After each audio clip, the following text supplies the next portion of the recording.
So, grabe lang yung kwento ni Meiko habang nag-unbox ako. Natutuwa ako sa kanya kasi, di ba, una nag-iwalay na sila. Tapos ngayon, nagkabalikan sila. Kasi nga, syempre, inaayos niya yung family niya, lalo-lalo yung mga anak niya. Ayaw niya maging broken family in short. So, alam-alam sa anak niya, dinilay niya yung sarili niya kahit na nasasaktan na siya. So, yun talaga yung nagbabayad yung mga anak. So, bilib ako sa mga babaeng, tinatanggap pa rin nila yung mga lalaking nag-shit sa kanila. And, nakita niyo naman yung bubok ko. Naglalabas na ang mga anting-anting. Yan, yan siya mga amiga. Nag-order na ako dito sa TikTok. At ang aking in-order ay from Remote.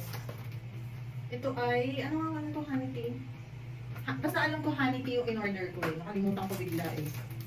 So ayan, may kasama na siyang 12% oxidant cream o yung oxidizing.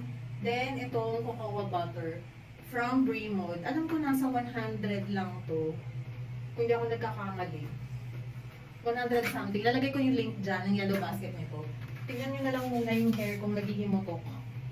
Habang putok na putok sa... Ayun, milk tea ash pala. Milk tea ash.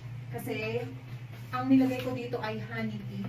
Nung nakaraan. So ngayon, iniba ko na naman ang aking color para lang malabanan ko yung aking white hair. Ayan o, mga sis.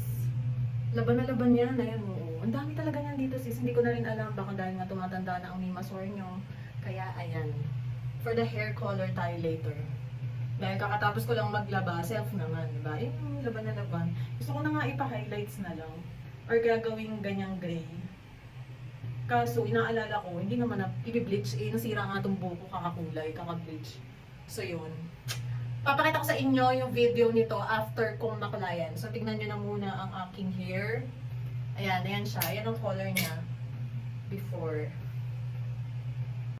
Pero grabe yung pinagdaanan ni Meiko, no? Kinaya niya, despite of ayaw na talaga niya para sa sarili niya, for her own peace of mind. Ayaw na talaga niya. Kaya lang, naisip niya yung mga anak niya, kung pwede pang ayusin, maayusin pa, di ba?